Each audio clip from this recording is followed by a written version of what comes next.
So about 13 months ago, the wife and I decided we're gonna get a solar system out here. We see them all over the place, and we figured, how hard could it be? Let's figure this out.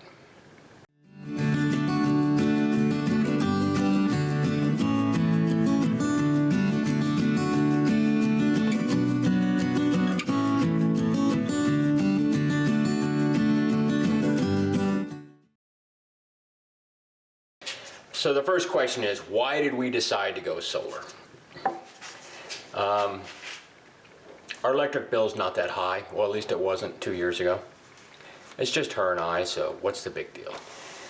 Well, our power company, up north here, we don't have a choice between power companies. Down south, we got a choice.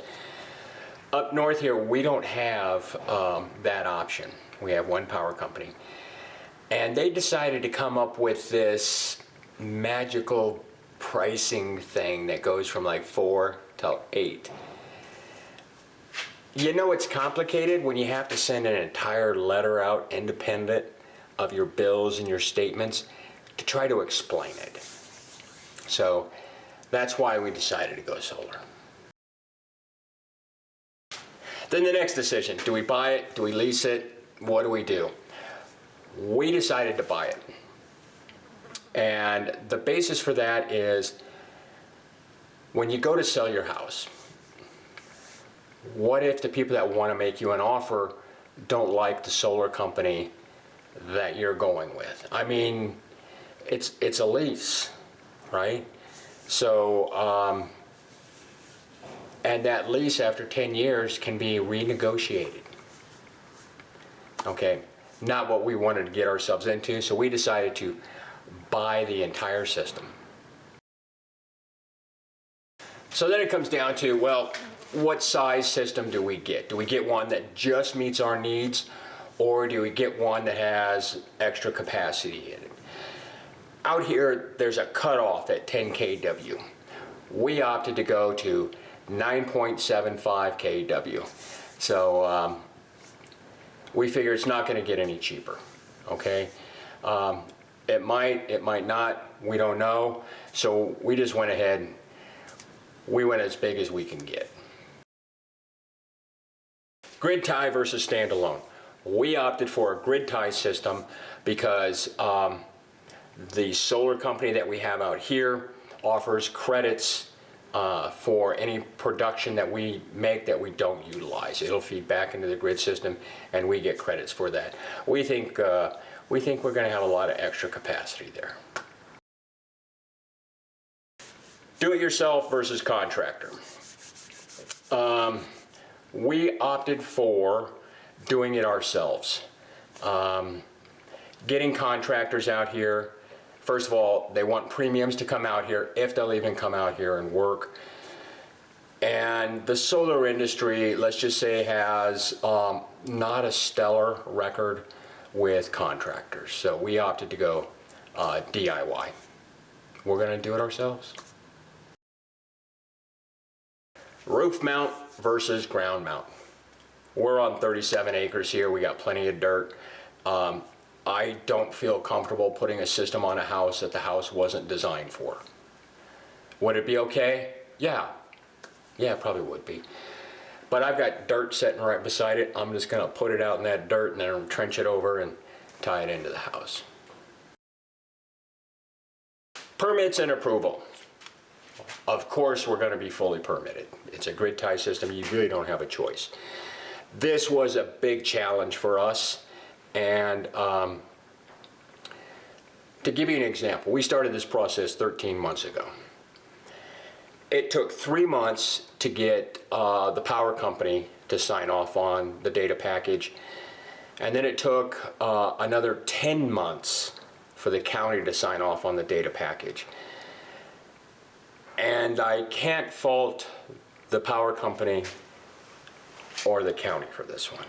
And let's just say, I'll just leave it at that, but our data package is at revision H. Okay, I'll let you guys read that into what you want.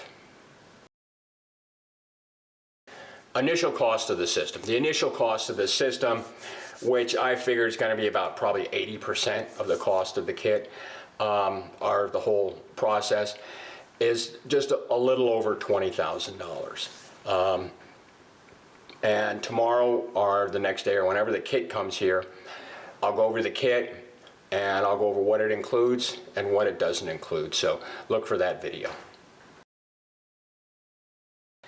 Conclusion. Things started off great. We got the initial data package after we wrote made the initial payment. We got the initial data package in 10 days. Things were going great. I thought I would have this. I started this process, and I have to refer to my notes, in June of 2022. That's when I started this process. It took 13 months to actually get my permit. The first 3 months was with the power company, trying to get them to agree on what they wanted in the data package. I got the power company on board. They were happy with the data package. I sent it over to the county, and the county just said, no, we want to take a look at this. They had 8 items that they wanted updated in the package. It took 10 months to get those 8 items correctly integrated into the data package. That was a challenge for me. It was far more painful to get the permit than I thought it was. Now my county plans examiner, they're strict, they're detailed, but they're fair. There's nothing that they asked for that didn't make sense. I mean, just logical sense. The challenge was getting it accurately reflected in the data package. And they only gave us once, and I think it was October of 2022. They gave us one piece of paper with 8 changes on it. And all the solar company had to do was put those 8 changes in, and it took 10 months. So that was painful. Hopefully when I get the kit here, I'll put all that behind me. Matter of fact, I'm just going to put it all behind me. There's no sense going back and rehashing that. It was a painful process. It took far longer than I expected. I expected the system to be installed, up and running this summer, and I'm not even close. Again, it's August of 23, and the kit hasn't arrived yet. I'm expecting it any day now. From the time we got the permit until it hits my door will be right at about 3 weeks, which again is longer than I expected, but it is what it is. Anyway, tomorrow the kit will be here. I'll go through the kit. I'll bring you guys along, and I'll go through what they do provide and what they don't provide in this kit. Okay, so thanks for spending some time with me, and I hope you enjoy this series. I know that this is a big project, and I am really excited about it, and I can't wait for the. It's gonna be like Christmas around here. Okay, thanks for watching.